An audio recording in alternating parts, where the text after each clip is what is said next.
Hi, welcome to ThinkTech, raising public awareness about technology, energy, globalism, and diversification. I'm Donna Blanchard, Managing Director of Kahilu Theatre, and I am here talking with Tim Bostock of Kahilu Theatre and Bostock Productions, among other things. We'll get into that in just a moment. As part of the ThinkTech series, this show is the Arts in Hawaii. And please remember that we broadcast live on the internet at 2 o'clock and 4 o'clock every weekday. All of our shows are streamed on Ustream.tv and Spreaker.com. And if you want links to our live shows, you can go to thinktechhawaii.com. If you want to join us in our downtown studio for any of our shows, just write to j@thinktechhawaii.com. Tim Bostock is the new Artistic and Managing Director of the recently reopened Kahilu Theatre on the Big Island. He's involved in the Pa'i Foundation, Hawaii Alliance for Performing Arts, the Arts at Mark's Garage here on Oahu. And through your company, Bostock Productions, you have created all sorts of festivals and events in Hawaii. Yes, I have. In the last 15 years, mostly in Honolulu, mostly. And the street festivals downtown have been an enormous part of my energy and outputs, and the Hawaii State Art Museum Live from the Lawn program, which I ran for 8 years on First Friday, and that was a regular part of First Friday for a long time. Some Bishop Museum lawn concerts, and quite a lot of events at the concert hall and at the Hawaii Theatre. But I am now on the Big Island and less likely to be producing on Oahu. But aren't you bringing the Glenn Miller Orchestra here? I brought the Glenn Miller Orchestra in May, and next year I'm bringing Tommy Dorsey Orchestra. So yes, I've got a few things I will be playing around with. I can't resist a bit of that old-time swing. I love that. I was just telling our office manager, Will, at Kumukuhua today that I grew up listening to that music because my mom and dad loved to jitterbug. Right. So okay. I grew up listening to that music, and it's soothing to my soul. Yeah. I love it. It was a great concert, and I just jumped into this little relationship with an Australian promoter who brings these bands over for long tours in Australia and New Zealand, and he's going to get in touch with them whenever he's bringing a band over. So, and they like to start the tour with a jump in Hawaii. Actually, we're going to go to Maui next year as well. Maybe I can bring the orchestra to Kahilu Theatre, but Kahilu's 490 seats, so there is a bit of a limit to what we can do there. The orchestra is 25 people, and that's quite a lot to travel. Oh yeah, it is. Kahilu is 490 seats. Mm-hmm. Let's talk about where you are with Kahilu now, and then we'll go back and talk about how you got where you are. Okay, into what you do. Because we have a lot to talk about. I don't know if we have enough time already. I'm concerned about that. Kahilu Theatre is recently reopened.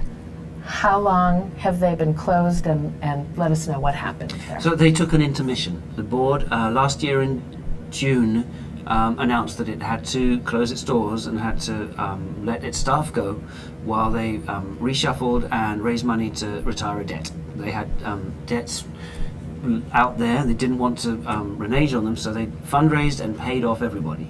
And that was about $150,000. Not a huge amount, but it was not something they could carry forward and plan a season looking at that amount of debt. So they took a year out of presenting a season. They didn't close the doors. They kept rentals, community projects, community productions coming in, but they did it by the board themselves figuring out how to turn on the lights and how to open the doors and how to clean up afterwards. And so they had a very active board, a very hard-working board, meeting once a week at least, and being involved in all these events just to keep the theatre going. And at the same time, a community that was in the, first of all, annoyed, actually. The community of Waimea was, what do you mean you're closing, you know? And so that was hard for the board, because they were the baddies, you know? And then the community rallying around saying, well, we've got to make sure it opens again, what can we do? So a lot of the events that happened were actually fundraisers that the community had offered artists saying, well, I'll do a fundraiser. Danny Akaka came forward and said, I'll do a talk story event completely gratis and bring all sorts of artists in. And that was last year, and that raised a good amount of money for the theatre. And he just came back actually this past weekend and did the same thing for us at the opening of our new year, of our new season. Oh, wonderful. And was that the fundraiser that? Yes, this last Sunday. This last Sunday. That's marvelous to hear about the community coming forward and the board getting so engaged. Yes, well, one member of the board in particular, well actually several, but one particular started writing grants, realizing you can't close and expect to open again if you're not actively fundraising. So while a lot of people were working private donors and were working these special events. There was a special event at Merriman's as well, which was a big fundraising event, and that retired the rest of the debt. So that before the end of the year, last year, they'd retired the debt. They knew that they were working towards opening again, but not quite sure how. I have to say the county was fantastic. County of Hawaii actually supported the theatre in that intervening year. What's hard with the grant-giving bodies is they all just see a theatre that's gone dark, and so they're less likely to be warm and fuzzy. And we certainly had a kickback from some organizations that have supported the theatre before, will in the future, I'm sure, such as Hawaii Community Foundation, but they said, we can't support you while you're in this state. But the county, on the other hand, did give us support and made sure that we go ahead with the Ukulele Festival, which is one of the best events we do in the year, the Slap Key Guitar and Ukulele Festival. It's in the middle of November, and they gave us support through the Hawaii Tourism Authority CPEP grant. That was very useful. And Carolyn kept going with this grant writing, we kept moving ahead with private donors, but the thing that hadn't happened up until halfway through last year was any attempt to really build a season for this current year. And so I came in, I was asked by the board to help them to do that, and I came in with some knowledge of how the consortium works. The Performing Arts Presenters of Hawaii is a consortium of all the major presenters in the state, and the consortium picks shows and then tours them. So it doesn't make sense for a company to come and not do Maui, or a company to come and not do at least 3 islands. So that's what the consortium does, and I was already connected with the consortium. I've been connected for years, and I was able to sort of go in and say, hey guys, what are you doing already? So because the Kahilu's reopening, so we'd like to come in on some of the tours. If the consortium hadn't existed, it's very hard to put an entire season together in just 6 months, but that's essentially what we did.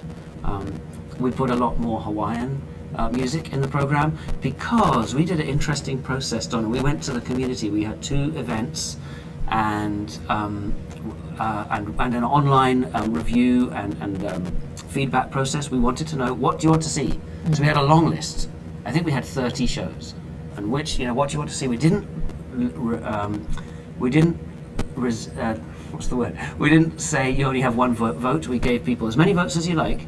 But the interesting thing was there were some gigs that people just nobody put a check next to, so we pulled those gigs. So the community voted, so we're going to do this. Is that were any of those the same sort of thing that you had been doing, Kahilu had been doing? Oh. Yeah, to some extent. I mean, there were things that we want to bring back too, but in this, we wanted to be honest to that process. So we did lose a couple of classical events that we put in loosely in the program. They weren't supported, so we took them out. There were a couple of jazz events. There was one Hawaiian event that I thought was fantastic, but that wasn't supported, but there was plenty of Hawaiian events that were. We then went to a group of sponsors and we said, we need you to support these programs, and if you don't support them, we're not doing them. So we did 2 sort of filters. So everything in our program is supported and pre-funded, forward-funded, if you like. Okay. So there's very little risk in the actual shows. There's still risk in the operating of the theatre, just opening the doors, turning on the lights. You run a venue, I know. You have operating costs. We have a very trimmed down staff though now, much smaller than when the theatre closed. So we're not going to get into the same hot water at the end of this year. We know that.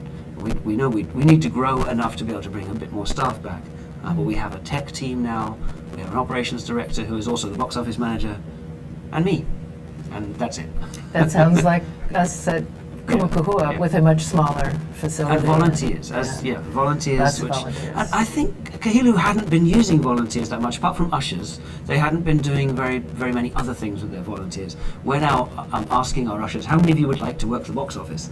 And how many of you would like to help us put up posters, work special events? And so we've got a growing group of volunteers. They're actually quite excited to be doing more things with us.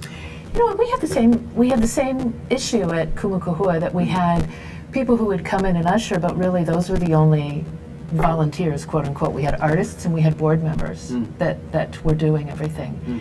There are other theaters here on Oahu that really have strong, active volunteer corps. But it's interesting that we were in sort of the same boat there. Yeah. And we're in the process of opening those doors wide as well, and we're finding people rushing through them. That's really nice. Quite happy to We see. decided, we actually thought about this a lot.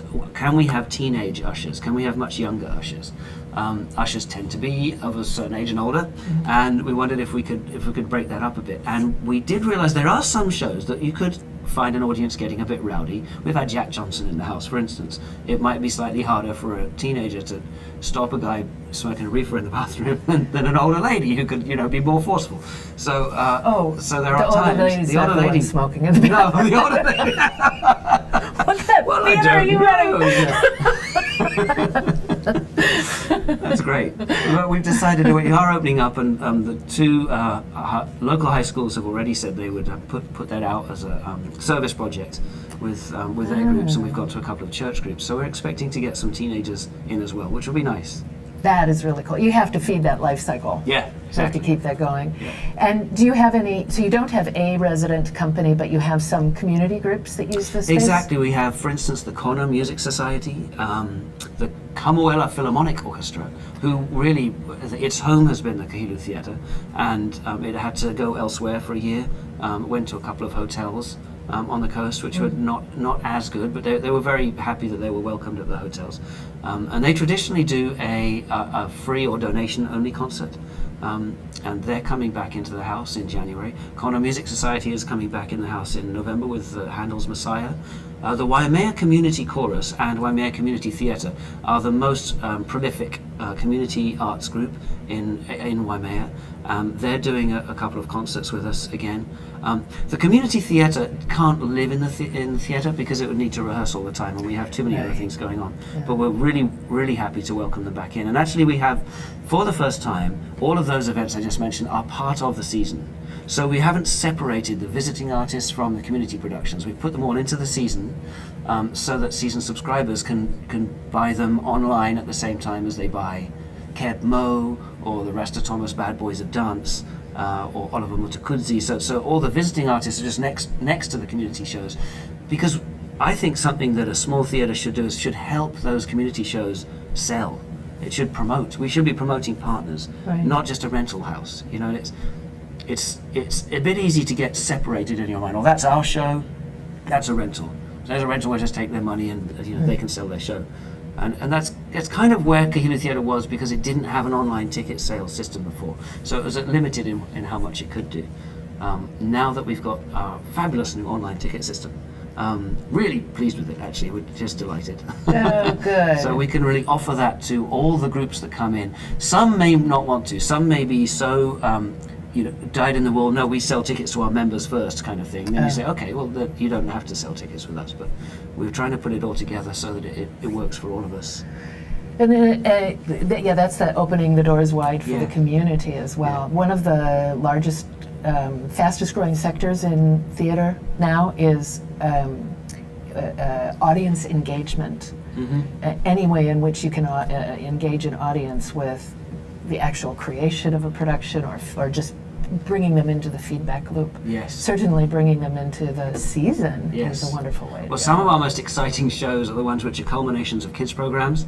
So we did a summer arts program with about 50 kids, and we did a K-Arts program with Waimea Middle School, which culminated in a show. And those shows are so noisy, and they're packed out, and they're tremendous. Because we actually have some brilliant teachers of musical theatre, of dance, of acting, mask making, all kinds of performance, and that kind of creative diversity on stage. And it's great that the kids love using the stage. It's a big stage, it's a proper theatre, and none of the schools have a facility like that. Yeah. So it's great to be able to bring them in. And we have a really good program we're building for next year, which is, I'll tell you more about in the next section. It's called Growing Up in Waimea.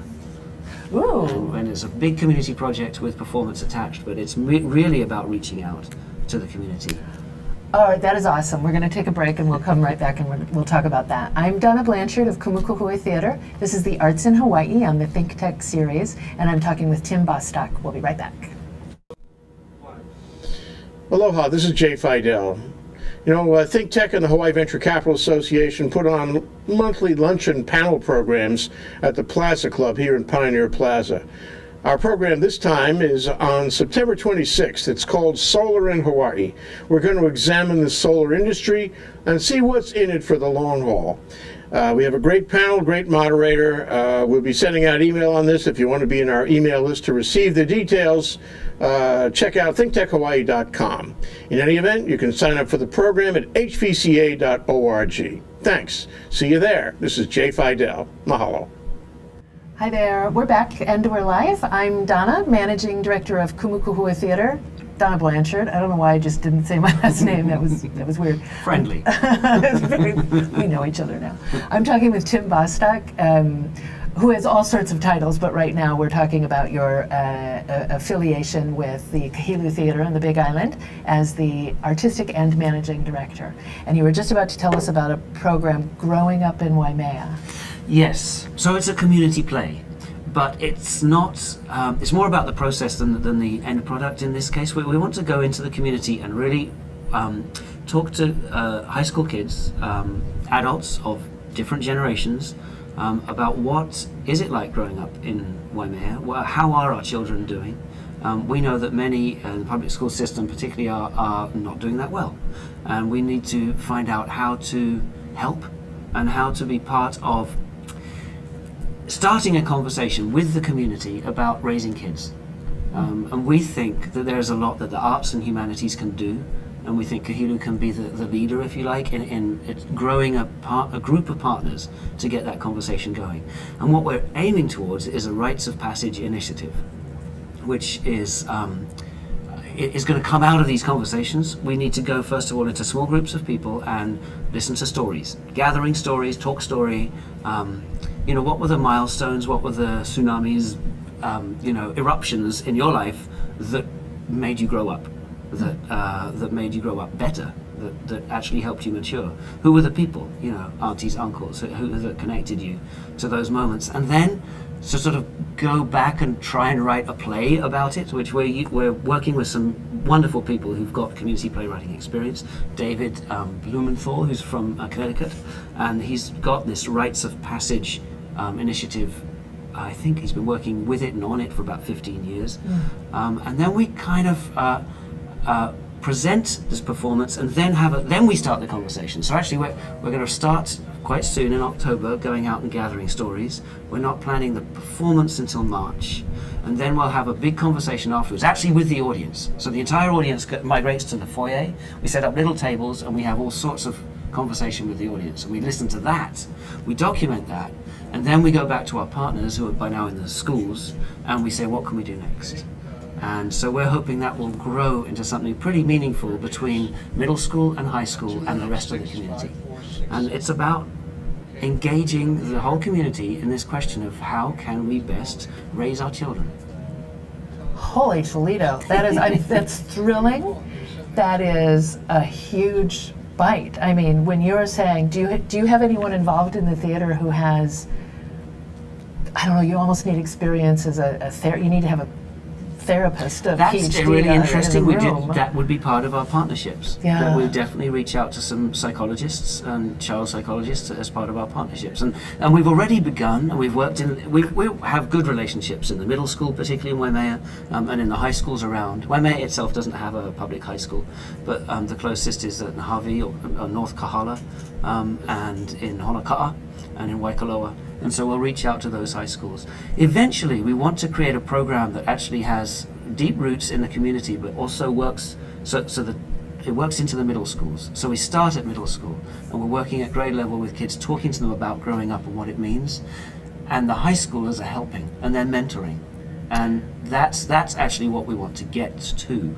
But we want the community to help us design that. So we start with listening. That is beautiful. You know, and I mean that. Part of what brought me here was my love of community story work and what it can do. And are you familiar with Jo Carson? Yes, of course. Right, the original community playwright, essentially. I read one of her books and I was just so thrilled with it. And me too. Through a long story, I got to know her. Fortunately, before she passed away, and we. The last time I saw her, I don't want to get too emotional about this, but the last time I saw her, the cancer had come back and she was not fighting it. And we got to talk a little bit about the work, and it was very important to me. And I said, after that experience with her and the recognition of how short life is, I said, I'll go anywhere I have to do this work. And I was trying to find a brick and mortar theater that focused solely on that. And 2 weeks later, the president of Kahilu Theatre got a hold of me, and I think that work is so important. I was willing to go anywhere, even to paradise. There you go. You have to suffer. But the work that you are doing is taking it that several steps further. That is magical. The work alone in a town, so you know about what it has done in Colquitt, Georgia, how that town, I got a chance to visit Colquitt. This is a town that was rolling up and closing. It was dying. It was dying. And their downtown is just a thriving epicenter of arts and sort of an artistic commerce hub. That is the healing that happens naturally, I think, is partially responsible for how much people are drawn to it, but there is no call to action there. Right. So you're taking it that step further. Somewhat, but we're cautious about. We don't want to be driving it. So we know what the end product is. We're trying not to say that. We're trying to say, to start with, we want to listen to stories. We'll have a community performance in March. We don't really know what that will look like yet, but we do know. I mean, we're calling it Growing Up in Waimea. It may end up having other elements too. We might end up talking about what is it to grow old in Waimea. That's another conversation that the community can really usefully have.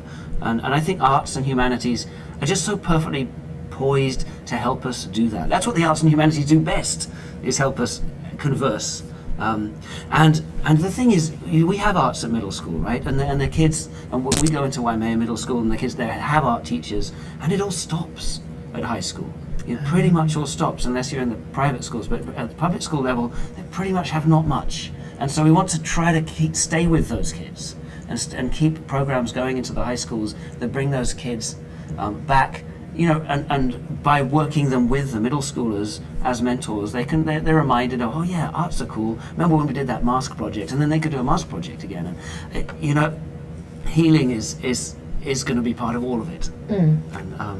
And we think, for too long we've all been saying, oh, well, it stops at high school, it's hopeless. But it's time to reach out and really try and get back into high school. Gosh, yes. And what about for adults? Do you have any sort of programming for their theatrical experience? Well, we currently have after-school programs for Prince Dance Institute, who's a partner with us, but they're a separate organization. They run dance, contemporary dance, hip-hop, trapeze, and they're open to adults as well, but the initial classes in hip hop and trapeze are kids 8 to 12. We don't have that, apart from the contemporary dance. We don't have that much else for after school activities, for after work activities for grown-ups. We can work towards that. Not yet. We don't have it yet. That's all. When we last year when we took a show to the MAC on Maui, they didn't have any sort of programming for adults, so we brought an acting class for adults. Right.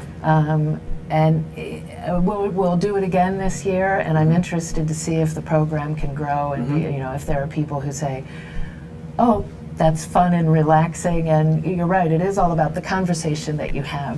What you take with you when you leave the theater is what really matters. Yeah, absolutely. I should, yes, we have master classes. So when the artists come, we have master classes in bluegrass. When Laurie Lewis and Tom Rosen come, we have Celtic instrument master classes when the group Danu comes. Oh, fabulous. And we have dance master classes in tap when Rhythmic Circus comes, and beatboxing. I mean, depending on what you offer, it's going to attract the kids more than the adults. But all those master classes are open and free, and we have West African dance and drum classes coming up with another organisation, Lava Roots Performing Arts. They're based on the Big Island, and they're a partner with us. But they're presenting this show called Yankadi, and if I look up in my little cheat sheet here, I'll remember the name of the guy. Otherwise, I won't be able to pronounce his name. They are bringing from Guinea Faratono, that's his name, Faratono from Guinea, and some of his finest musicians and dancers, and then working with the community to create a show with local dancers as well. That's called Yankadi Here Is Good Awesome. in October, and as I say, the drum and dance workshops go with that. And of course, we have school shows. With a lot of the shows that come in, also do a school show. But no, that's interesting. We don't have any regular, acting or musical theatre class. I'm thinking of some people that might be quite interested in that. There you go. See, well, and you're doing so much already, and you have hit the ground running at 100 miles an hour. I didn't think there was any point in opening with a reduced program. It was the theatre wasn't failing because it did too much. That wasn't the theatre. It was failing because it didn't really take care of some fiscal things, and it was overspending, I guess. And I think it wasn't opening its doors enough. So that's what I'm as I say, hit the ground running, and we need to open the doors as much as we can. And your board is, you said, 9 or 10 people on the board? It was 9 people at the beginning of the year, and 2 have added, so it's 11 now. It's actually 9 women and 2 men. It's nearly all female board. It's very comfortable. They are such a working board. It's really hard to describe that they've met every week at least all year, and that's an extraordinary commitment of time. And they continue to support the grant writing. My president, Mimi Curley, and I see her every day. She is in the theatre as a sort of not quite full-time, but almost full-time volunteer. Wow. And that's needed as we get up and running, because there's stuff to track down, some annoying things like tax returns. I think you know about those. I don't want to talk about that. Anyway. But that's fabulous that everyone is that engaged. It's difficult to sustain. Yes, and we obviously will burn everyone out if we Right. continue. So now it's once every 2 weeks, which is much better. And there's a very effective committee that meets in between. That's essentially a fundraising, development, and program committee. It's that involves about another half dozen people that aren't on the board. And we can separate into committees perhaps a bit more. And we definitely need to go to once a month quite soon. Yeah. We're getting ready to do that. But it's amazing. We just had a board retreat with my theater over the weekend, and one of the things that we talked about is one of the things that attracted many members to our board was that sort of guerrilla theater feel that Kumukuhua went throughout its evolution since 1971, and that there is something when you get to that tactical level, day in and day out, and you see what a difference you are making immediately. There's something so very attractive to human nature, I think. And it is difficult for those people who thrive on that to continue for 4 decades, at least, at that sort of pace. But I think what we're finding is that as the organization has matured, the people involved in it are going through their own evolutions in life, and we're finding a comfortable balance of... well, I think our board they had a passion in the first place.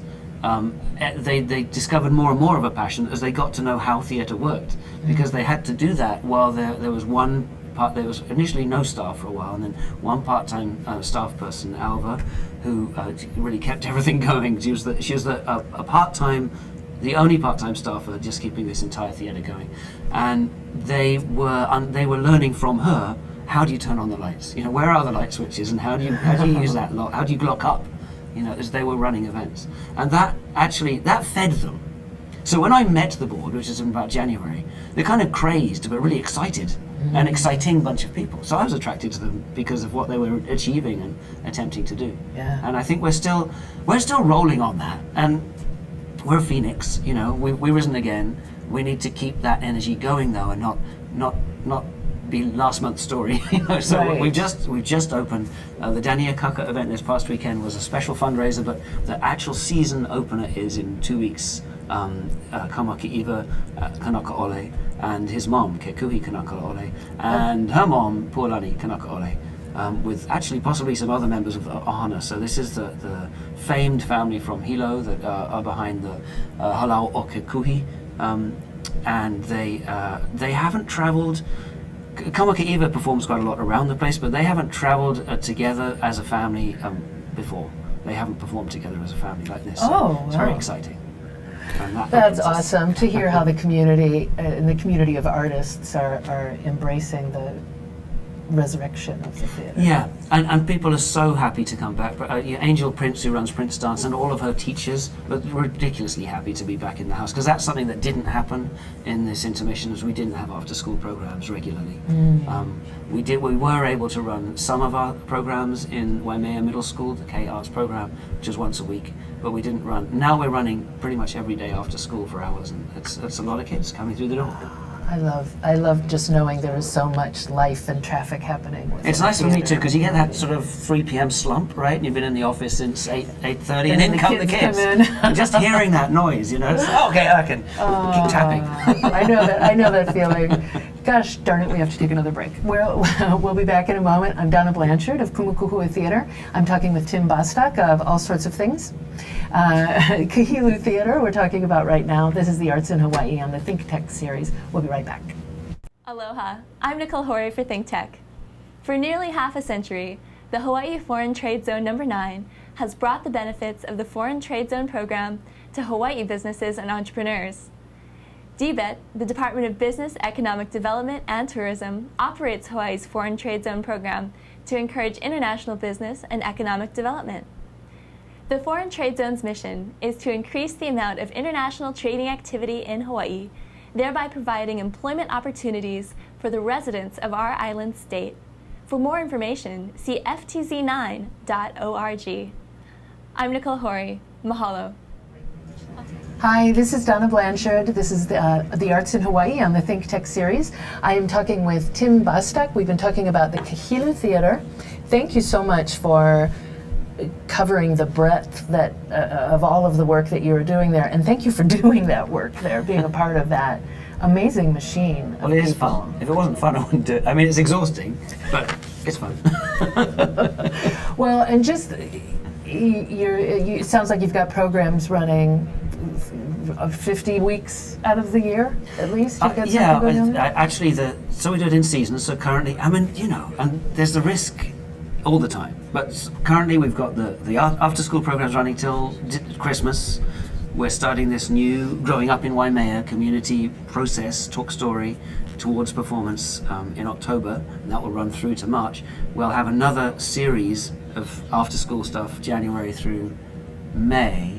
And then we do usually take something of a summer hiatus from programming actively, although that itself may change because we have a few options on the table, but we often host Hawaii Performing Arts Festival, who come in the summer, and that's a professional vocal and string masterclass festival, which is actually extraordinary. I had no idea it existed till I moved to the Big Island, and it's a very high level. Mainland teachers come from, and international teachers from all over the place come and teach. And most of their students are not from Ireland either, so most of the students come in too. And they come to our lovely mountain town in Waimea, and they learn singing and playing the fiddle or cello, whatever it may be, all day. And then they mount operas, and they mount recitals, and they mount these extraordinary productions that they've just been created in a few weeks, but they're very high level.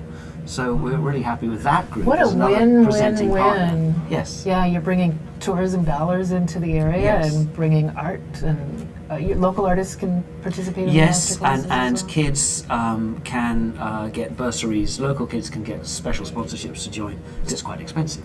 There's another one. Yeah. Okay, speaking of that, you mentioned a consortium of theaters in the islands.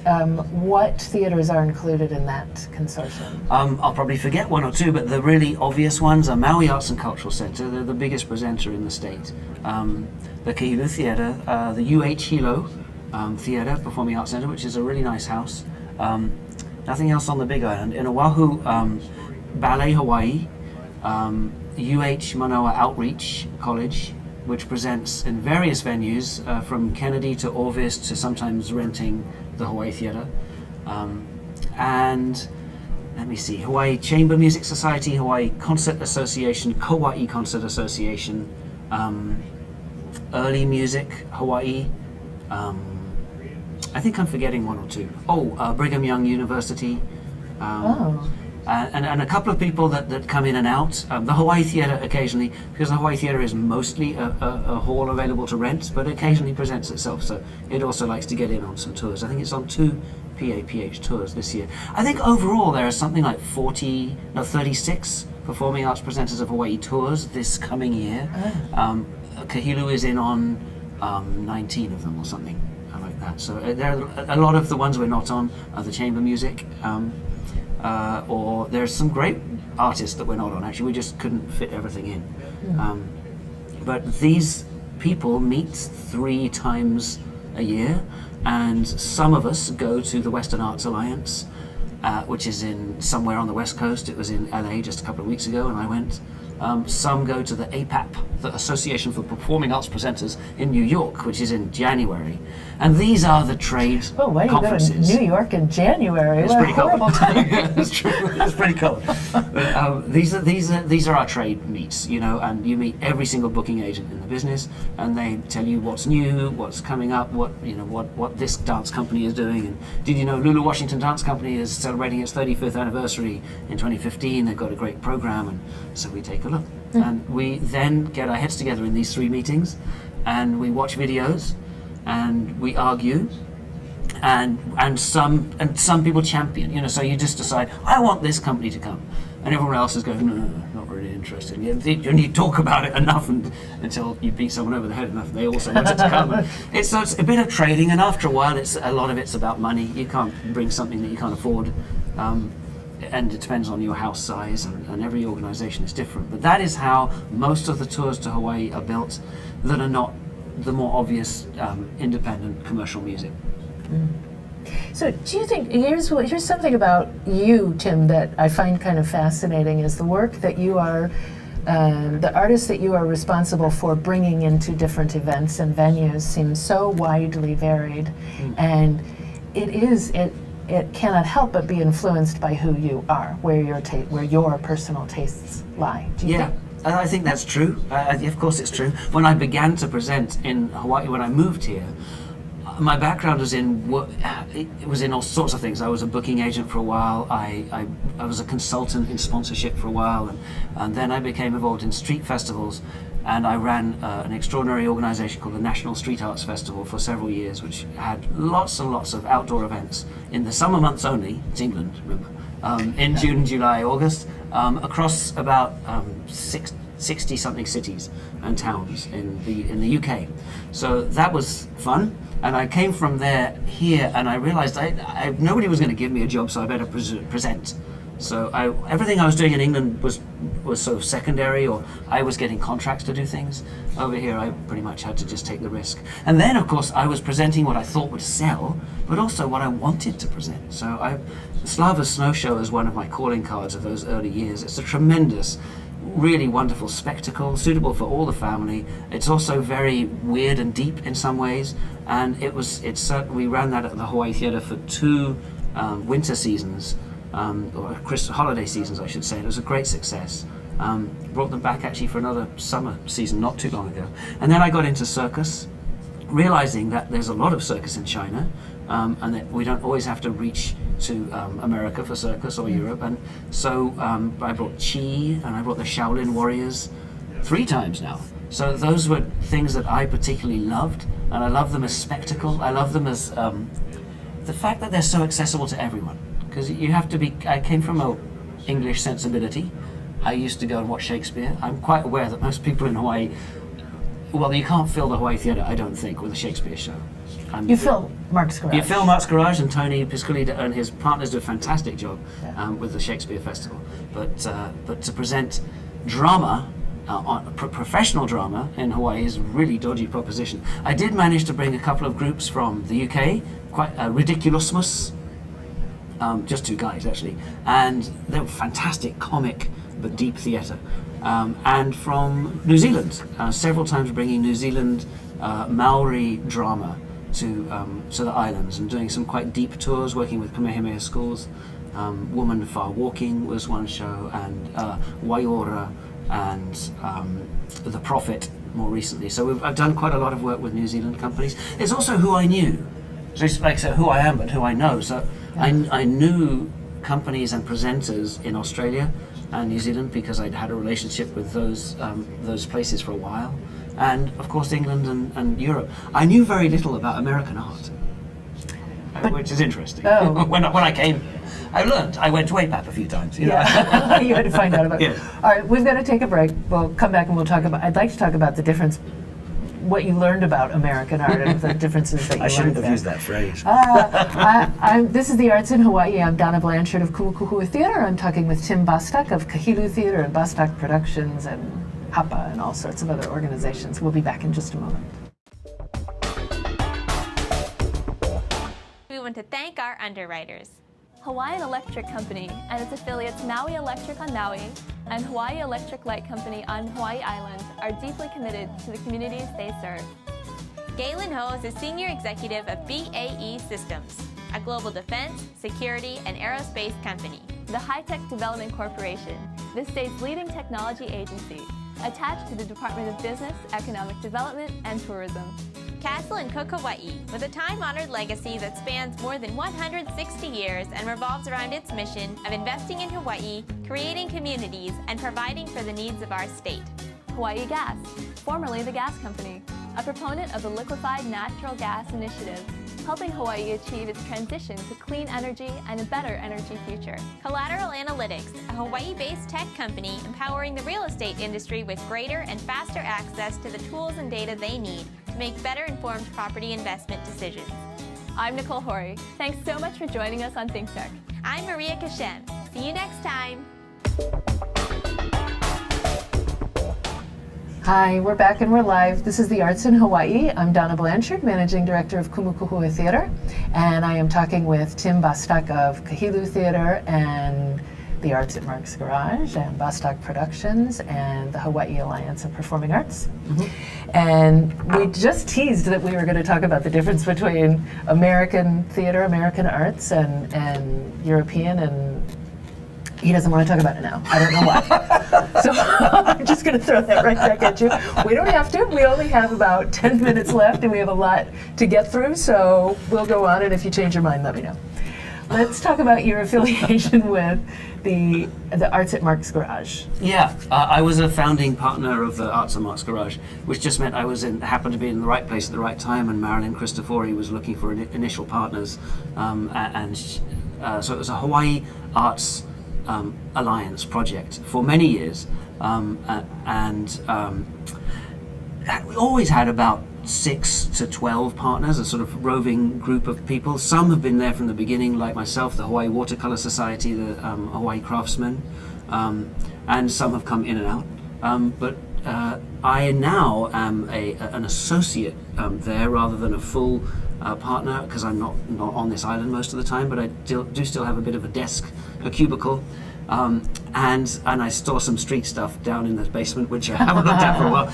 And I am also on their board. The Hawaii Alliance for Performing Arts took over the management of the Arts at Mark's Garage from the Hawaii Alliance. It's a bit complicated, but anyway, the HAPA now runs the Arts at Mark's Garage and runs the Artists' Lofts, which are in Mendonca building. Yes.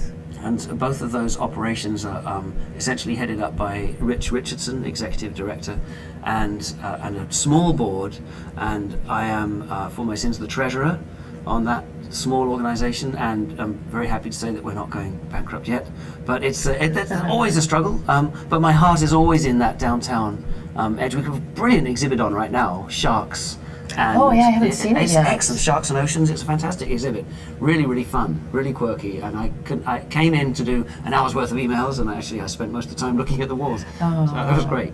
We're very happy to be a near neighbor of Mark's Garage, and we have a lot of people in common. Yes. I think the work that they do is just awesome. The Shakespeare Festival, there's so much work that they do that brings arts into lives in all different generations. Yes. Youth Speaks Hawaii is meeting tonight, and they're one of our great success stories. They've been based there, for 5 or 6 years. And from Cherry Blossom Cabaret are doing the Naked Girls reading this coming Friday. And so we really do span a lot of generations and diversity of performances and interaction with people. And because we're open as a gallery, the weirdest people come in, and the people that are there working on their whatever projects are engaging with people off the street, and lots of things happen because of that. Yeah. Open doors again, right? Yes, open doors. And it's a very artistically rich environment, and it's a very dynamic, artistically rich environment, and completely unpretentious. Yeah, it's very real. Yes. So relaxed to be in there to see whatever. And when I get my little Hapa newsletter, I look through it and say, okay, I'm going to that and that and that. It's just, and you can go to a lot of these events without knowing anyone, without even being sure what you're getting into. And I always come out happy that I went there. Yeah, having a good time. Exactly. And we have a rich interweaving of artistry between the lofters, as we call them, the artists in the lofts, and the partners in the Arts at Marks. The lofters live in their spaces, so they live and work in their spaces. We are organisations in the Arts at Marks that present work at the Arts at Marks or present work elsewhere, but the connections between us now are getting stronger and stronger. And Rich is really the cauldron master, just stirring this around all the time and making sure that these artists are meeting each other and doing great things with each other. That's incredible, because that synergy that you get just being in the same room with each other is wonderful. The collaborations that naturally grow out of anytime you bump artists together, collaborations start happening. So right? I've been out of touch for a little while because I'm on the Big Island mostly, and I came back today and found out about some companies that have just formed because of two companies that were next to each other at the Arts at Marks. So that's perfect. Exactly that's what you said. it. That's the stuff, right? Let's talk about the Pa'i Foundation as Yes, well. Thanks. Pa'i Foundation I'm on the board of as well, and the Pa'i Foundation is Vicky Holt Takamine's non-profit arm. It really began with things that her halau was doing, and then she realized that I'm doing projects that are outside of the halau itself, so I'll make this foundation. And they create the Mamo, Maoli Arts Month, which is essentially visual art exhibits from Maoli artists in however many venues. Bishop Museum has been the core of that, and the Arts at Marks has always been part of that, and there have been several other galleries. Yes, there you go. We do the film That's festival. right, they do the film festival. And then also part of that is the Maoli, the Wearable Arts Show at Hawaii Theatre, which is a scream. It's a fantastic show. And that's expanding. We're going to expand that to neighbour islands as well. The Mamo is definitely very strong in May. And Pa'i also does the Hapahauli Festival, which is coming up quite soon at the Hawaii Theatre in October. And the big project is our Art Space project. We have got a grant from the Ledge to get started. We've got the land from Kamehameha. I beg your pardon, some of it's from Kamehameha and some of it is from the waterfront.